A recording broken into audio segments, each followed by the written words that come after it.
एक जंगल में दोनों ओर अलग अलग राजाओं का राज्य था और उसी जंगल में एक महात्मा रहते थे जिन्हें दोनों राजा अपना गुरु मानते थे।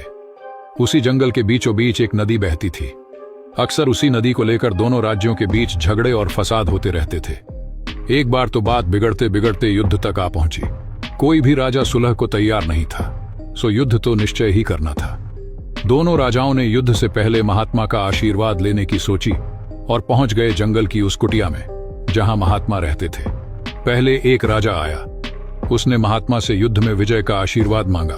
महात्मा ने कुछ देर उस राजा को निहारा और कहा, हे राजन, तुम्हारे भाग्य में जीत नहीं दिखती, आगे भगवान की मर्जी। यह सुनकर पहला राजा थोड़ा विचलित हुआ।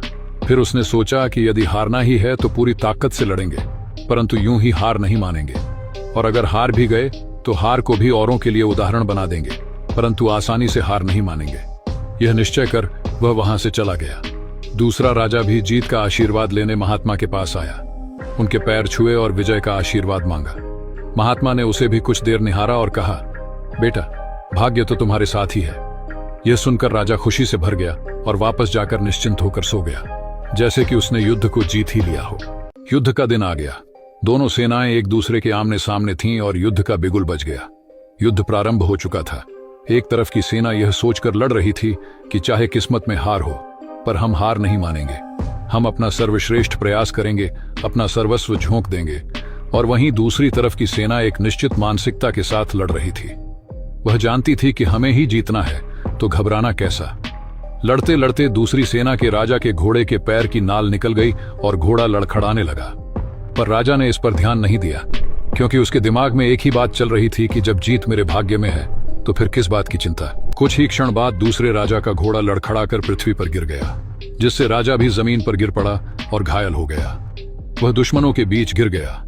पहले राजा के सैनिकों ने उसे बंधक बना लिया और अपने राजा को सौंप दिया। युद्ध का निर्णय हो चुका था। युद्ध का परिणाम बिल्कुल महात्मा की भविष्यवाणी के उलट था। निर्णय के बाद महात्मा भी वहां पहुंचे। अब दोनों राजाओं को बड़ी जिज्ञासा थी कि आखिर भाग्य का लिखा बदल कैसे गया। दोनों ने महात्मा से प्रश्न किया, गुरुवर, आखिर यह कैसे संभव हुआ? महात्मा ने मुस्कुराते हुए उत्तर दिया, राजन, भाग्य नहीं बदला, वह बिल्कुल अपनी सही जगह पर है, पर तुम लोग बदल गए हो। उन्होंने विजेता राजा की ओर इशारा करते हुए कहा, आपने संभावित हार के बारे में सुनकर दिन रात एक कर दिया। सब कुछ भूलकर जबरदस्त तैयारी में जुट गए, यह सोचकर कि परिणाम चाहे जो भी हो, हार नहीं मानूंगा। आपने खुद हर बात का ख्याल रखा, खुद ही हर रणनीति बनाई, जबकि पहले आपकी योजना सेनापति के भरोसे युद्ध लड़ने की थी। फिर महात्मा ने पराजित राजा की ओर इशारा करते हुए कहा, हे राजन, आपने तो युद्ध से पहले ही जीत का जश्न मनाना शुरू कर दिया था। आपने अपने घोड़े की नाल तक का ख्याल नहीं रखा।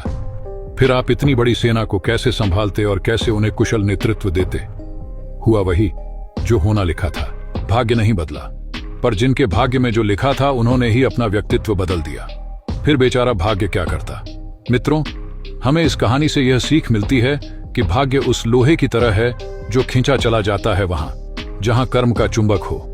हम भाग्य के अधीन नहीं हैं, हम स्वयं भाग्य के निर्माता हैं। यह सत्य है कि भाग्य भी उन्हीं लोगों का साथ देता है जो कर्म करते हैं। किसी खुरदुरे पत्थर को चिकना बनाने के लिए हमें उसे रोज घिसना पड़ता है। ठीक उसी तरह जीवन में भी हम जिस भी क्षेत्र में हों, जिस भी स्तर पर हों, हमें अपना कर्म करते रहना चाहिए, बिना फल की चिंता किए। आशा करता हूं मित्रों, आप लोगों को यह कथा अवश्य पसंद आई होगी। तो चैनल को लाइक और सब्सक्राइब जरूर कीजिएगा। धन्यवाद मित्रों।